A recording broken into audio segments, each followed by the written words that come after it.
hati dan jiwaku, ku datang padamu dalam kerinduan. Kasih-Mu yang sanggup mengubahku dan menguatkanku dalam pengharapan. Yesus, Engkaulah permata hatiku, dunia tak dapat menggantikan-Mu. Kemuliaan-Mu tercurah bagiku, menjadikanku indah dan semakin indah bagi-Mu.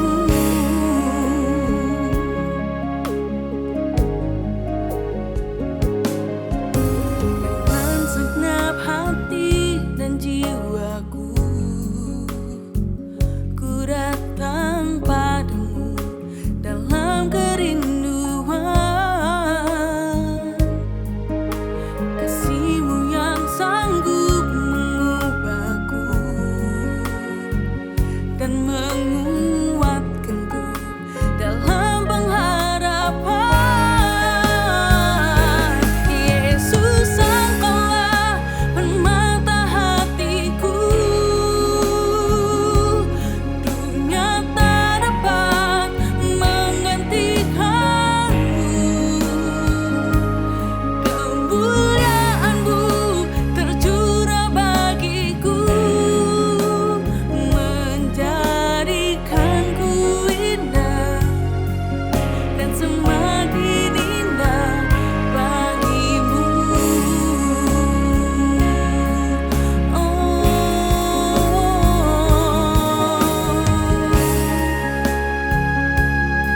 Kami bersyukur,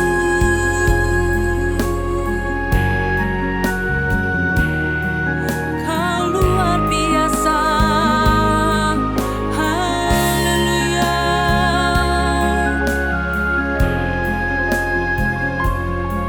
Terima kasih, terima kasih.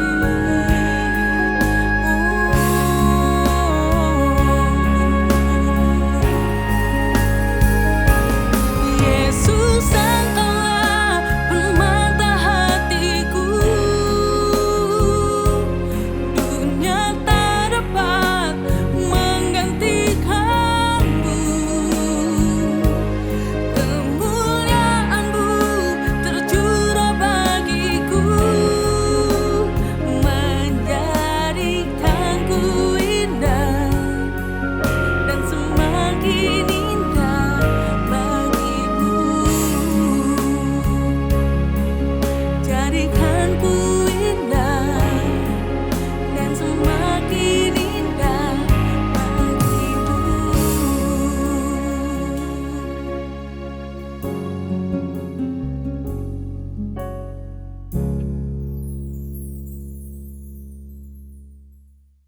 Puji Tuhan, selamat pagi Bapak Ibu Saudara. Salam sejahtera dalam kasih Tuhan kita Yesus Kristus. Firman Tuhan hari ini terambil dari kitab Injil Matius pasal yang ke-26, ayat yang ke-36 hingga ayat yang ke-46. Sedikit banyak firman Tuhan hari ini akan berbicara kepada kita tentang doa. Saya bacakan beberapa ayat dari satu perikop ini. Firman Tuhan berkata, "Maka sampailah Yesus bersama-sama murid-muridnya ke suatu tempat yang bernama Getsemani. Lalu ia berkata kepada murid-muridnya, 'Duduklah di sini sementara aku pergi ke sana untuk berdoa.' Dan ia membawa Petrus dan kedua anak Zebedeus sertanya. Maka mulailah ia merasa sedih dan gentar. Lalu katanya kepada mereka, 'Hatiku sangat sedih seperti mau mati rasanya.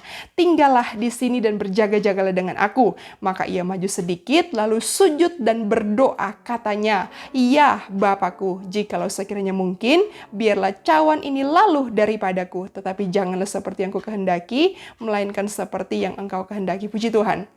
Bapak Ibu Saudara, beberapa waktu yang lalu saya pernah mendengar seseorang berkata, "Prayer is the natural instinct in our life." doa adalah sesuatu yang natural yang ada dalam diri seorang manusia. Dan sesungguhnya sesuatu yang natural itu adalah pemberian Allah kepada manusia ketika manusia itu diciptakan segambar dan serupa dengan Allah. Jadi berdoa itu adalah sebuah jalan di mana manusia bisa terkonek atau bisa terhubung dengan Allah. Dan berbicara tentang doa, biasanya doa itu ada dua jenis. Yang pertama adalah meminta atau isinya penuh dengan permohonan, tapi yang kedua juga doa itu adalah berdialog. Dan kalau berdialog berarti doa itu tidak hanya satu arah, melainkan ada sebuah interaksi yang terjadi di dalamnya antara manusia dengan Allah. Ada interaksi yang terjadi antara manusia yang adalah ciptaan ini dengan yang ilahi yang menciptakan itu. Nah, memperhatikan hal ini, sesungguhnya Tuhan Yesus mengajarkan banyak sekali tentang doa. Selama 3,5 tahun pelayanannya di muka bumi ini, sebagian besar waktunya dihabiskan untuk berdoa dan memberikan pengertian-pengertian juga baik kepada murid-murid maupun kepada orang banyak tentang bagaimana itu berdoa. Dalam kitab Injil berkali-kali dicatat juga bahwa pagi-pagi benar Yesus mengambil waktu untuk berdoa, malam hari juga demikian, bahkan siang hari juga demikian, seperti layaknya orang-orang Yahudi yang berdoa terbagi 3 kali dalam sehari. Meskipun tentu dalam hal itu Yesus memberi satu esensi yang lebih ketimbang doa yang hanya sebagai sebuah urusan ritualistik begitu ya. Tapi doa itu memang sesuatu yang didialogkan sedemikian rupa yang dilakukan oleh Yesus sehingga itu bisa memberikan pengertian kepada kita bahwa doa itu adalah sebuah kehidupan. Dan kita bisa melihat hal itu dengan begitu luar biasa dari salah satu doa yang tercatat dalam kitab Injil yang akan kita renungkan bersama hari ini, yaitu doa Yesus di Taman Getsemani.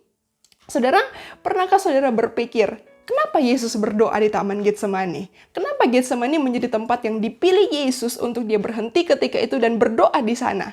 Pernahkah saudara memikirkan hal itu? Atau mungkin selama ini hanya menerima begitu saja hal ini sekedar sebuah informasi karena memangnya sudah begitu adanya dicatat dalam kebenaran firman Tuhan?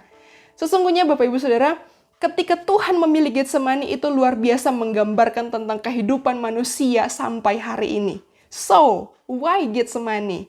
Bukankah ada begitu banyak taman di sekitar situ? Kenapa Getsemani yang dipilih Yesus?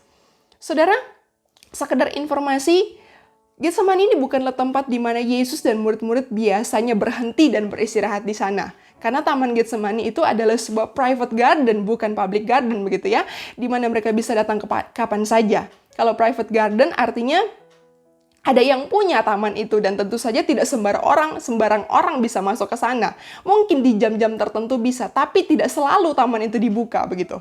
Nah, saudara-saudara, pemilihan akan Getsemani ini memiliki latar belakang geografis yang begitu luar biasa indah ketika itu kemudian ditafsirkan menjadi sebuah bentuk figuratif yang menggambarkan kepada kita betapa kita pun sebenarnya sering mengalami Getsemani kita dalam kehidupan ini.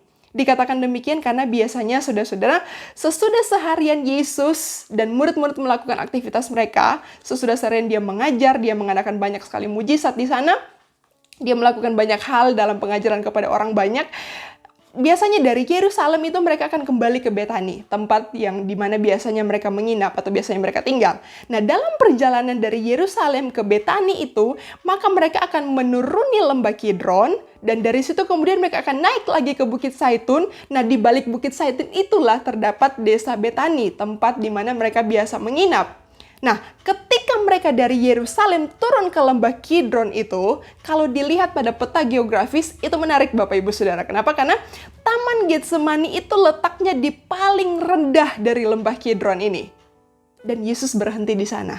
Yesus berhenti di sana untuk berdoa. Mungkin saat itu murid-murid bingung dan bertanya, kenapa dia berhenti di sini? Bukankah ini sudah larut malam? Bukankah ini sudah tengah malam? Kenapa kita tidak cepat-cepat saja untuk segera kembali ke desa Betani itu? Karena tuh tinggal sedikit saja perjalanan mereka untuk sampai ke desa Betani. Tinggal naik sedikit ke Bukit Zaitun, dan di balik Bukit Zaitun itulah ada desa Betani di mana tempat biasanya mereka menginap.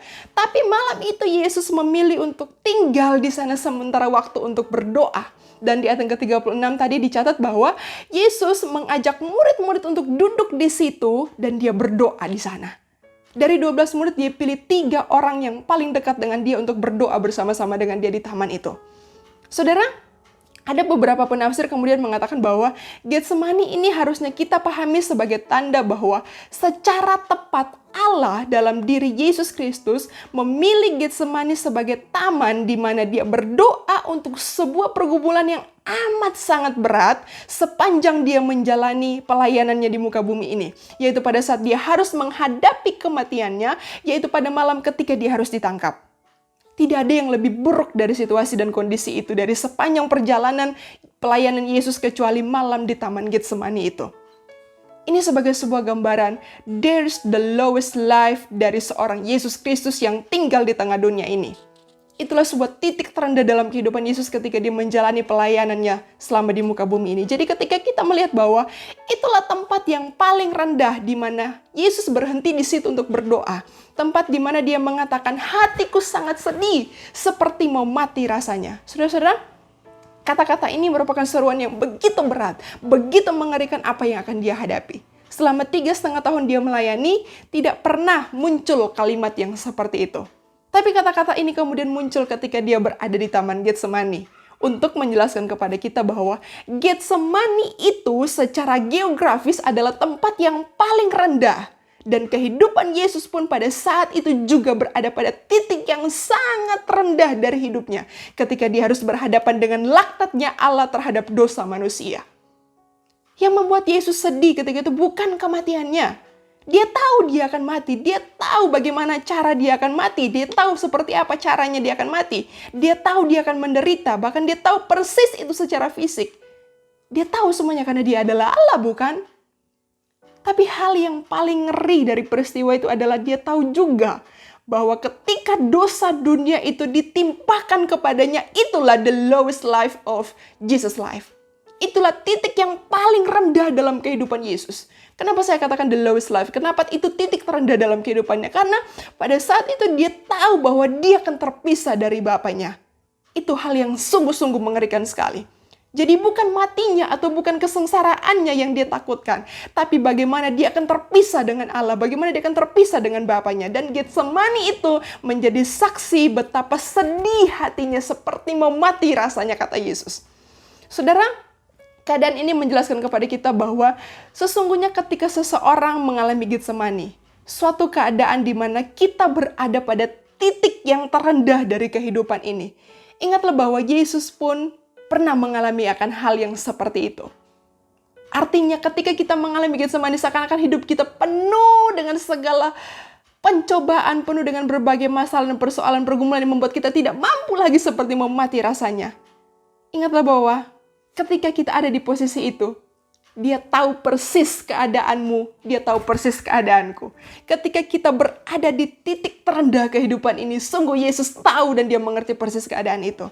Ketika kita berada pada posisi the lowest life, ketika tidak ada lagi yang bisa diharapkan, ketika tidak ada siapapun lagi yang bisa menolong, sungguh di lembah yang paling kelam itu yang memungkinkan terjadi adalah doa. Ketika tidak ada lagi yang bisa mengangkat kita untuk berdiri dari semua kelemahan kita, maka yang tertinggal itu hanyalah the natural instinct. Itulah doa. Bapak Ibu Saudara, tidak ada lagi yang bisa kita lakukan selain doa. Maka betapa berharganya ketika Allah meletakkan the natural instinct itu dalam diri seseorang ketika dia menciptakan kita. Bersyukurlah untuk itu Bapak Ibu Saudara. Bersyukurlah kita diberikan kekuatan untuk berdoa dalam situasi yang terlemah sekalipun dalam kehidupan ini. Ternyata ada satu hal yang menjadi kekuatan. Itulah doa.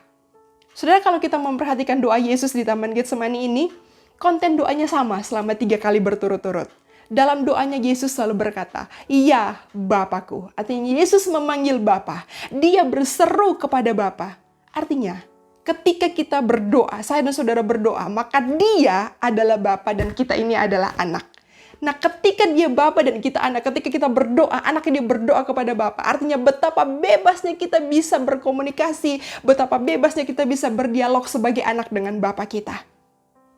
Sama seperti Yesus ya, kalau Bapak Ibu perhatikan di dalam doanya ini, Yesus berdialog dengan Bapa, dia berkata bahwa, "Ya Bapakku, kalau boleh cawan ini lalu daripadaku." Ini kan sebuah dialog begitu ya. Nah, kalau berdialog itu artinya bukan berarti kita tidak mempercayai Yesus yang memegang kendali segala sesuatu, tapi waktu kita berdialog dengan dia, kita juga perlu ingat bahwa memang dari semenjak Allah menciptakan manusia itu, Allah memberikan kita kebebasan juga. Makanya kebebasan itu kita pakai untuk berdialog dengan dia dalam komunikasi kita dalam doa kepada Allah. Artinya dalam doa itu terjadi sebuah interaksi yang indah antara kita dengan Allah, antara anak ini dengan Bapa. Sayang sekali zaman sekarang tidak banyak orang Kristen yang punya pemahaman seperti ini. Sehingga doa itu terasa hanya sebuah ritual dan begitu dingin. Akhirnya tidak ada impact-nya sama sekali.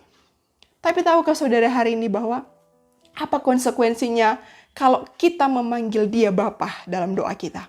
Mungkin saudara ingat, jauh sebelum peristiwa Taman Getsemani ini, Yesus sudah pernah mengajari murid-murid tentang konsep Bapa itu. Dalam hal pengabulan doa, Yesus pernah berkata kepada murid-muridnya, adakah Bapa yang memberikan batu waktu anak-anaknya meminta roti?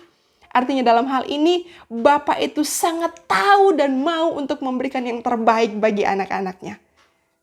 Ketika kita berdoa, Bapa sangat tahu apa yang kita perlukan. Bapa sangat tahu apa yang kita butuhkan. Dan dia sangat mau juga untuk memberikan apa yang kita perlukan. Namun perlu kita ingat dengan tegas juga bahwa berdoa pun bukan berarti kita memaksakan Bapa untuk melakukan apa yang menjadi kehendak kita. Sebab dia Bapa yang lebih tahu yang terbaik untuk anak-anaknya. Sama seperti doa Yesus ini ketika dia berkomunikasi dengan Bapa, ketika dia berdialog dengan Bapa, perhatikan baik Yesus berkata apa.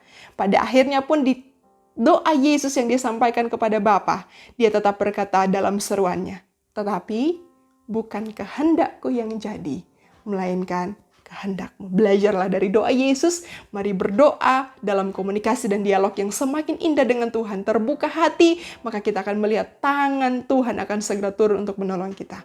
Mari tundukkan kepala, sama-sama kita satu dalam doa. Tuhan, kami sungguh bersyukur pagi hari ini. Kami punya Allah yang begitu luar biasa mengasihi kami. Dalam titik terendah di kehidupan ini sekalipun kami percaya, tangan Tuhan yang sanggup untuk menopang kami. Ajar kami berdoa, mencari Engkau, maka di sanalah terletak kekuatan kami. Terima kasih untuk perenungan yang singkat pagi hari ini. Roh Kudus akan terus mengilhami kami. Terima kasih, terpuji nama Tuhan. Berkati dan sertai seluruh sidang jemaat-Mu sepanjang hari ini. Dalam semua aktivitas kegiatan dilaksanakan, Tuhan beserta dan memberkati semuanya. Terpuji nama Tuhan. Dalam nama Tuhan Yesus kami berdoa mengucap syukur. Haleluya. Amin. Tuhan berkati. Yesus Sang